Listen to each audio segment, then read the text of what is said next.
Alright, so you guys ever see potatoes get loaded up on a truck? You got a machine like this. And the conveyor belt. Alright.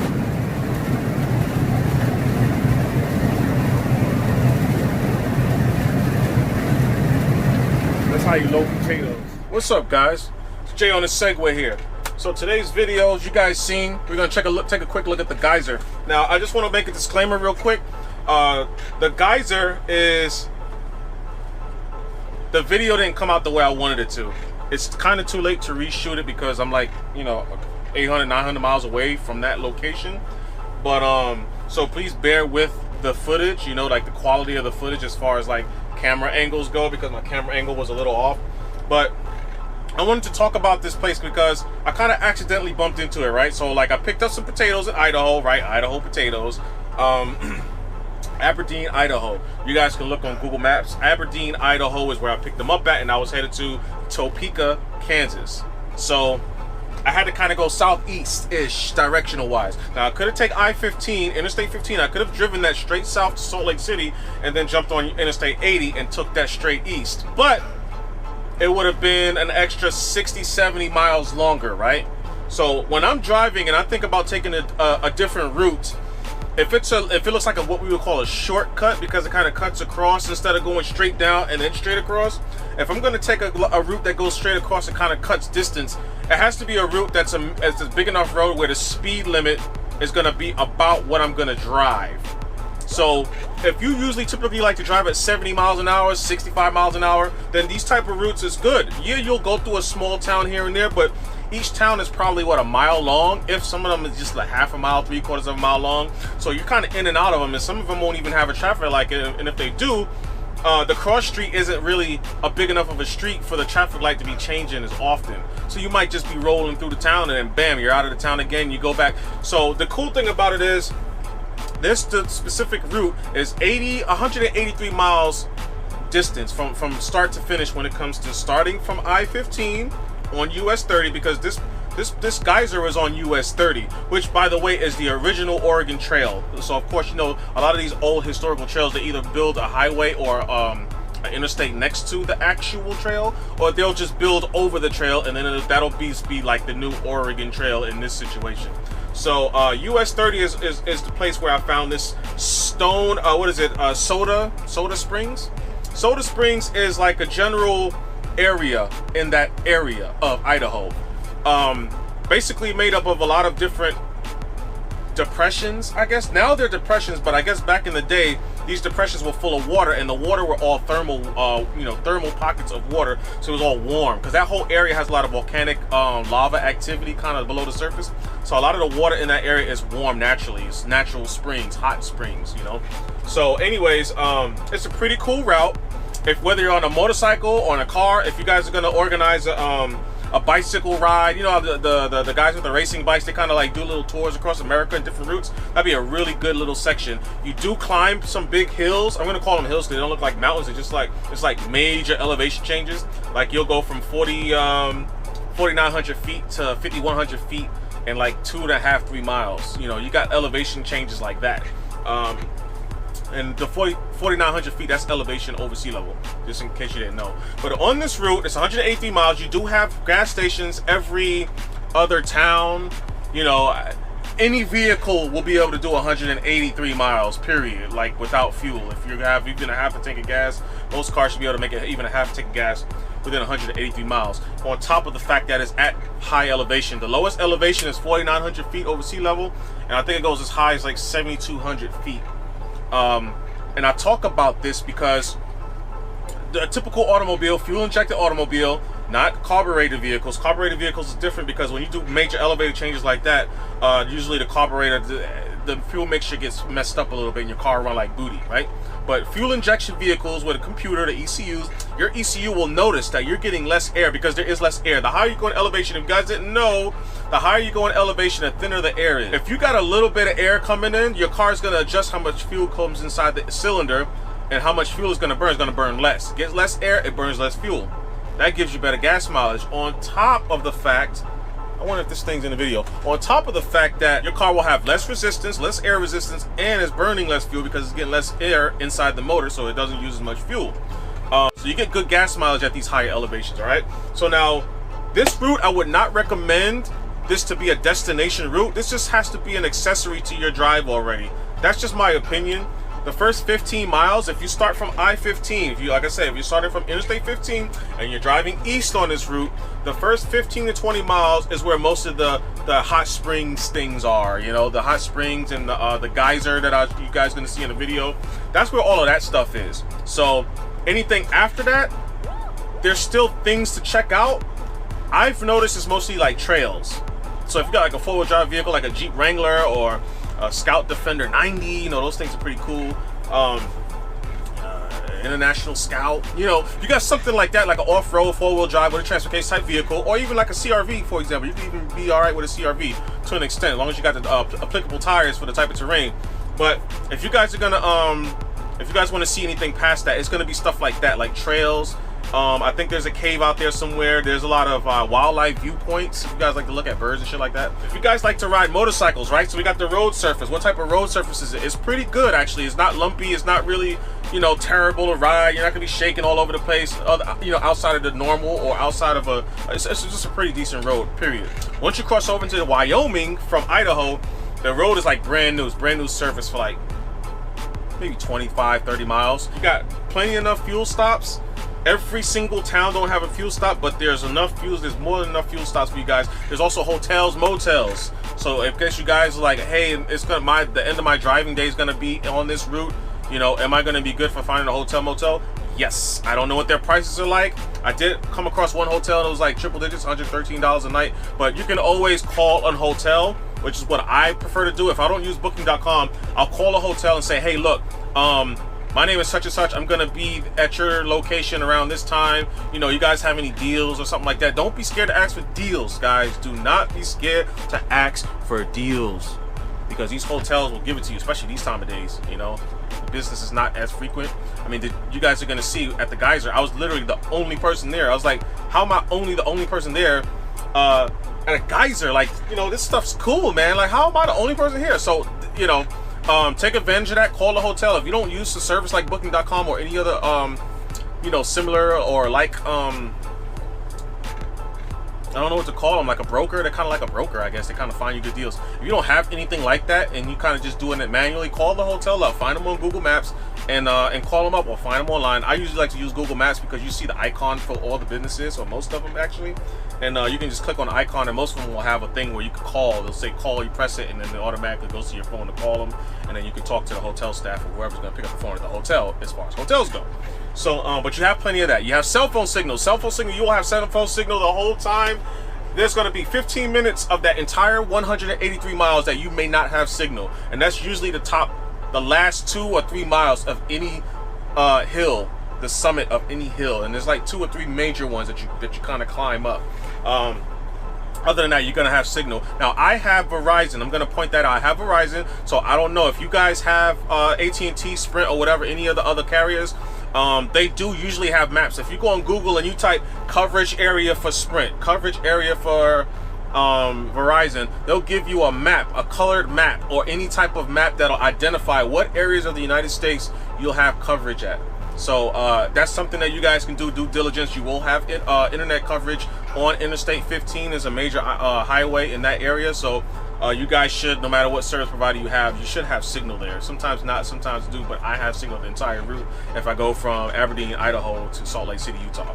So let's talk about the drive. There's a lot of 2-lane passing sections on this route, right? So there's a lot of sections where, like, I've noticed more semis on this route than cars. Like, there are cars on there, but I've noticed more semis, but that is not a problem. Why? Because there's those 2-lane passing lanes. There's a lot of those, and there's a lot of straightaways where you got plenty of time to overtake if you needed to. The speed limits on this section of this highway, this piece of that Oregon Trail, was 65 and 70 as far as outside of the little town areas. So you got 65, 70 mile an hour speed limits outside, and that's pretty good speed. I think those are pretty good speed limits. I've seen a lot of cops out there.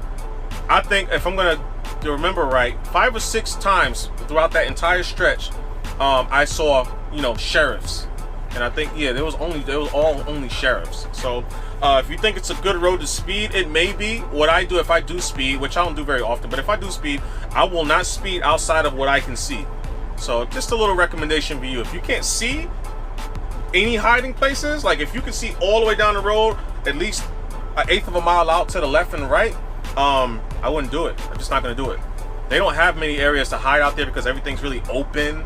I mean, for the most part, you're driving in valleys, but there are cops out there. Let's just put it that way. There's cops out there, so just watch your speed when you're driving that route, okay?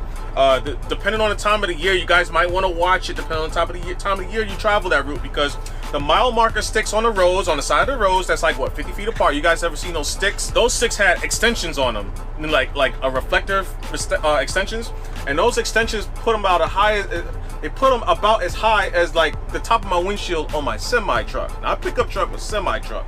That's like 10 feet in the air. So they must get a lot of snow to the point where they need those identifiers. So if there's so much snow over the road, the snow trucks or whatever that plow through there they can see where the road is through those little sticks poking out of the snow. So I really hope you guys enjoyed the video. If you guys want to see more like this, let me know. I only got a small crowd that watches me, so hopefully this grows and you guys can share this video if you want. If not, that's okay with me. I just like to share my experiences with you guys online. So I haven't made videos in a while because Grand Theft Auto Online. So if you guys like making videos and you like having a life outside of sitting down and doing this, don't touch that. Don't touch Grand Theft Auto Online. It's addicting. I haven't played in like 5 years, and the difference is like from what it used to be 5 years ago. Oh my goodness. Anyways, so I'm gonna have to keep you guys busy with just other random videos until I get to those major videos that I'm trying to make. The major videos are probably going to be more like a movie, so they're going to be a lot longer than what this video is. And I don't know how long this video is going to be because I'm looking at this as like 14 minutes and 30 seconds just for this intro. So anyways, I want you guys to do me a couple of things. Make somebody smile, say hi, be courteous, be someone's angel today, okay? Please be someone's angel. If you can't, try it tomorrow, but just make someone smile. Smile at yourself, okay? Don't be looking all crazy. I'm assuming anyone that's watching this video is a smiling type of person, so you keep on doing what you're doing and spreading that smile love, and I'll catch you guys on the next one. What's up, YouTube? Y'all ain't seen me in a while. Jay on the Segway here, okay? On the Segway. All right, so we're in a town named Soda Springs, Idaho right now, all right? And in this town, they have a geyser. Now, this town is about 34 miles east of I-15. If you're taking Interstate 15 and you're driving south, this place is about 34 miles east of it. I don't know why anybody would be on I-15 in Idaho, but this place does have a geyser here, and this is where it's at.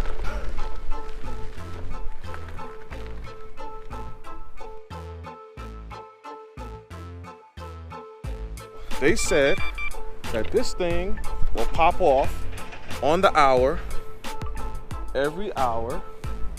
I don't know how often an hour every hour is, but stay tuned and I'm going to show you guys.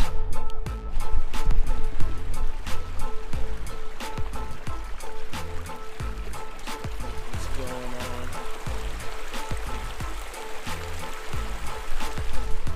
I know sometimes these things like this can be the color they are due to the mineral content in the water, and in this situation it will be because of the mineral content in the water, because it's nothing but water, as you guys can see.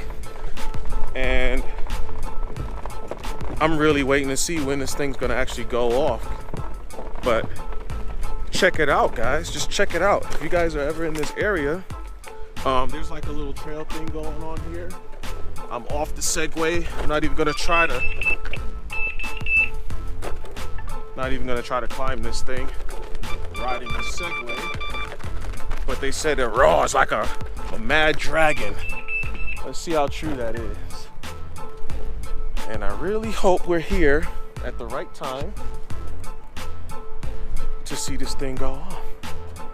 Many Oregon and California bound immigrants. This is part of the Oregon Trail. I don't know if I've mentioned that already before, but this is part of Oregon Trail. This is US 30, which is the highway. They got an old small steam engine over there. I don't know if you guys can see it. I'm gonna try and zoom it in. We're just gonna wait this out, guys. We're gonna wait this out and see if this thing erupts, as I am hoping for. Oh, look at that, way out in the distance. I'm gonna zoom in when I show you, when I start to edit this video. If you look far out there in the distance, right there, you guys will see, I gotta get closer to the mic so you guys can hear me. You guys are gonna see what I'm assuming is another geyser. So I'm gonna go on Google Maps and I'm gonna check that out once I get back and stop for the day, and see if there's a landmark up there stating that there's a lot of steam coming out the top of that mountain. And that could be anything, but I'm gonna assume it's a geyser because there was another warm spring that I passed earlier. Oh, just started freaking going off.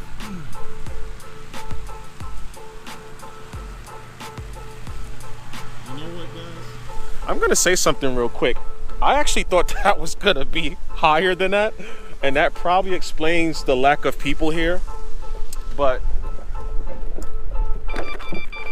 I'm a little disappointed. I'm a little disappointed in this, guys, because I really thought that thing was gonna shoot. And you know what? I should have known, because this place isn't crowded. Usually, you know, this is a good time of the year. It's like May 20th or something like that. It's a good time of the year for something like this to have a lot of tourists hanging around. Oh, damn, that thing's going up now. All right, never mind. That's like 100 feet. 80 to 100. Sheesh. Ooh-wee.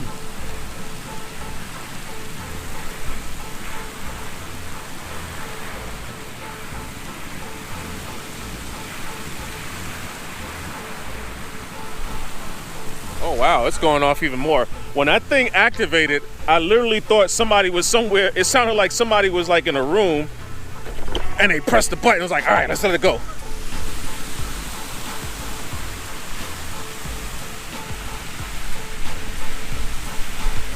Man, this stuff stinks. Smell like booty. Sheesh. Oh wow, that thing went up even more. That's like, what, 150? Can you guys see that? I hope you guys can see that. All right, now let's go on ahead and see if this water is hot. Oh, it's warm. It's almost like room temperature warm, because it's about 44 degrees out here. So I would imagine the water's gonna feel warmer to me than it really is. All right, so we're gonna get wet here, which is okay. I hope. Ooh, I can smell the iron in that water. Ugh. It smells like straight metal, guys. Like when you put metal in water and then you smell, that's what it smells like. All right, so that's what we're looking like. All right, so this is what their old downtown looks like.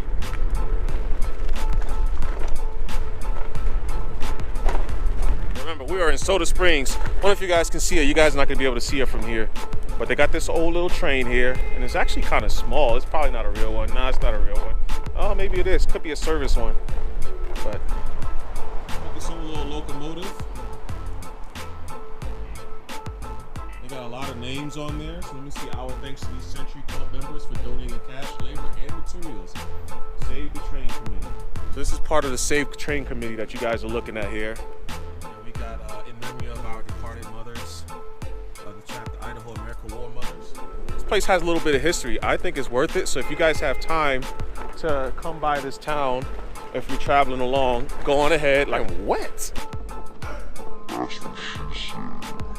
Check it out and thank me later. Get on US 30 and man, enjoy yourselves, guys. You guys may not be saving on time because of the fact that you may be stopping to see different things along this route, but this is the Oregon Trail, guys. If you guys are in the States and you're driving along and you're going this way, according to what I just said, look, it's going down now. It only makes sense. So, Jonasegway, I'll see you guys on the next one. Just want to give you guys just a quick view on what the roads look like out here. That's what it looks like. I hope you guys are seeing this without too much contrast. If it's really contrasty when I'm like editing the videos, I'll go on ahead and darken it up a little bit.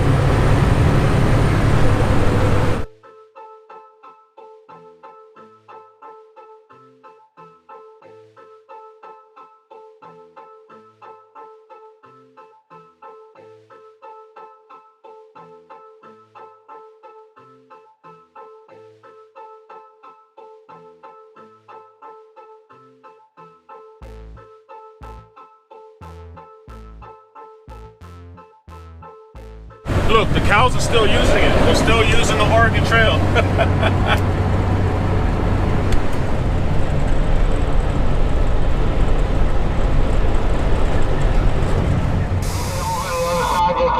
Move over, I got you.